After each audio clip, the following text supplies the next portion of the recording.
ao capítulo 10, Reino Protista.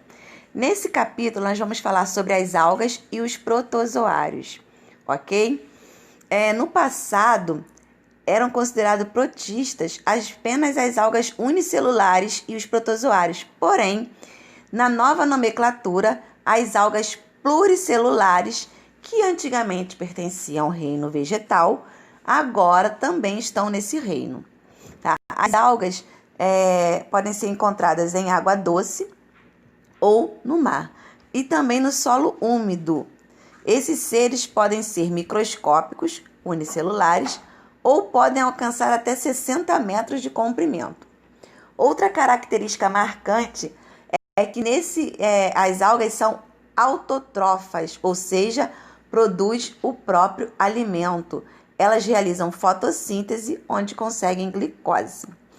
O principal carboidrato fornecedor de energia. Além disso, liberam grande quantidade de oxigênio na atmosfera, que é fundamental para a nossa sobrevivência e dos outros animais.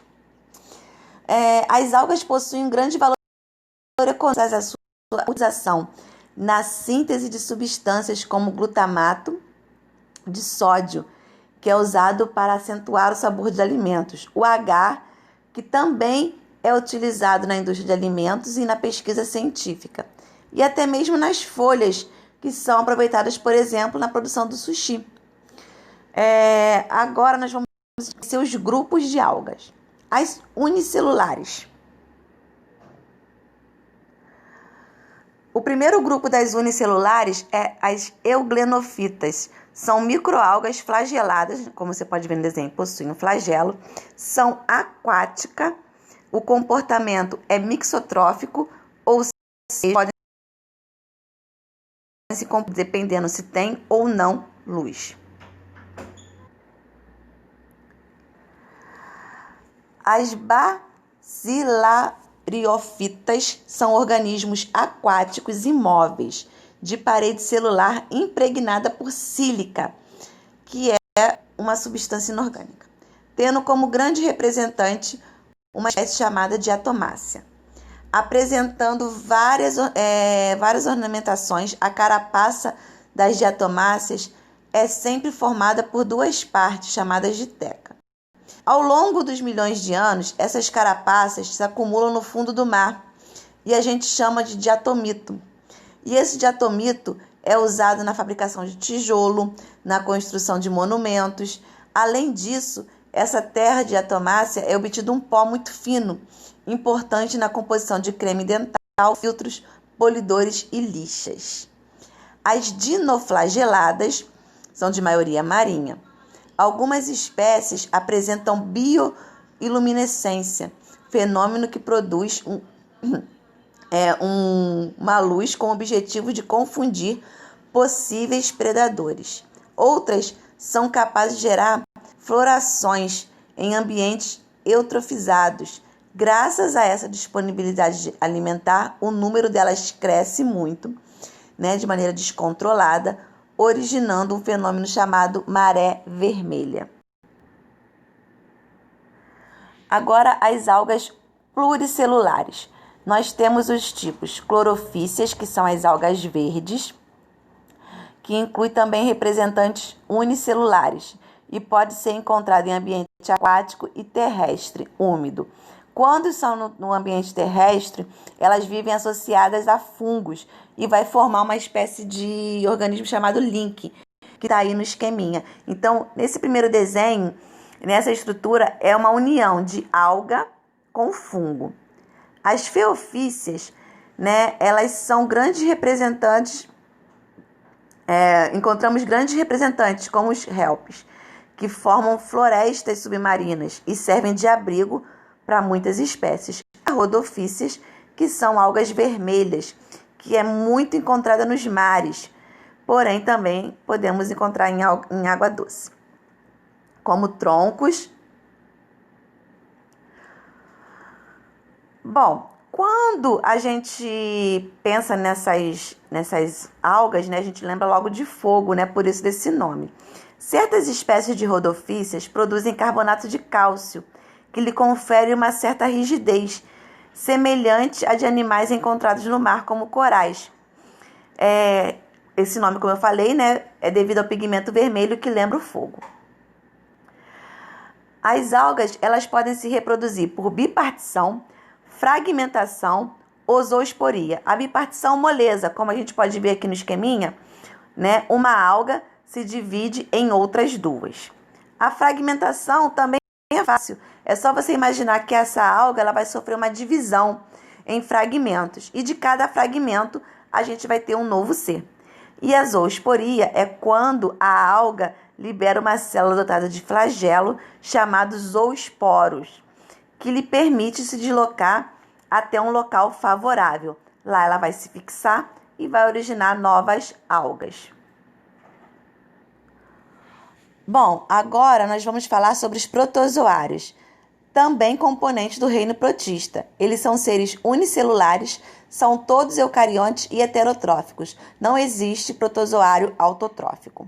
Eles podem viver isolados ou formar colônias e têm os mais variados habitats, água doce, salgada e terra úmida. A maioria é de vida livre, como o paramécio, porém, temos algumas espécies parasitas. Ok? Então, nós temos parasitas e de vida livre. Para sobreviver no meio impróprio, esses protozoários formam cistos que podem ser encontrados nas fezes do hospedeiro, que é o organismo que é parasitado. E alguns protozoários habitam o corpo de outros seres vivos sem lhe causar prejuízo. Nesse caso, é uma relação harmônica. Nos protozoários, nós também vamos encontrar estruturas que são usadas para locomoção, e isso vai classificar eles em grupos.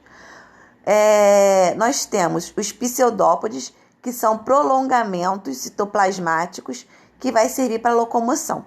Os flagelos, como a gente pode ver aqui, que também serve para locomoção. E os cílios, como a gente pode ver aqui no paramécio, bem pequenininho, que serve também para locomoção. Então, a gente vai ter esses três tipos de acordo com a locomoção. Os protozoários eles podem se reproduzir de forma sexuada ou assexuada. A reprodução assexuada se dá por bipartição, como a gente pode ver aí no desenho.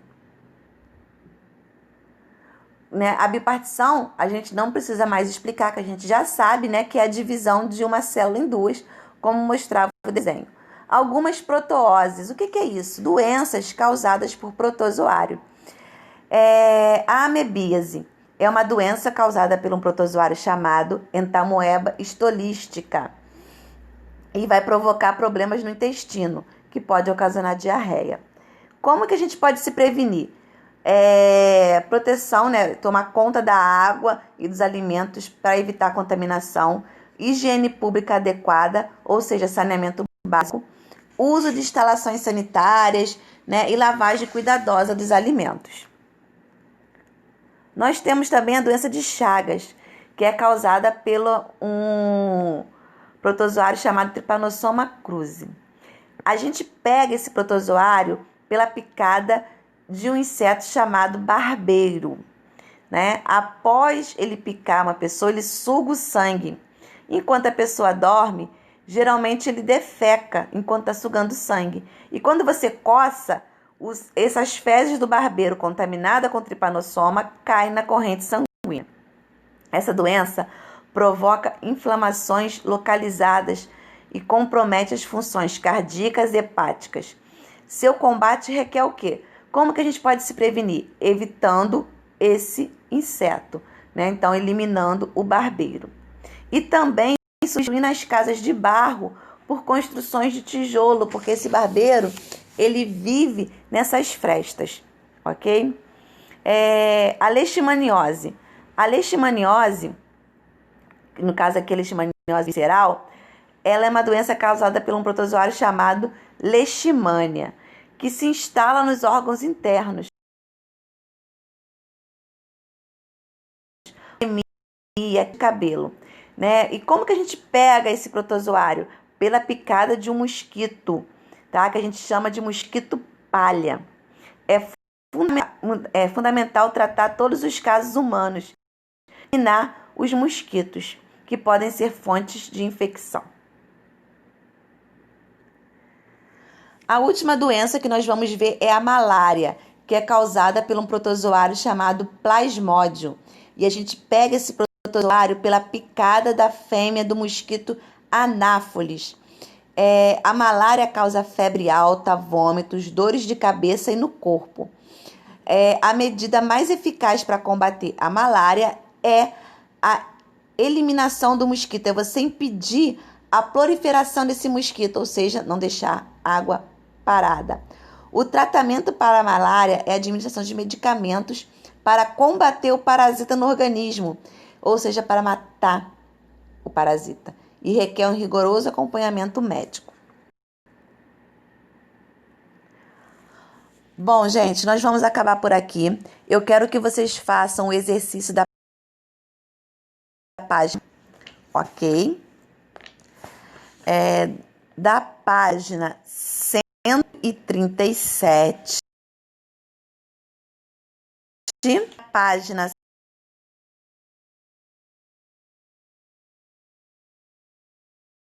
141, 142 e 143. Pensei que tinha acabado.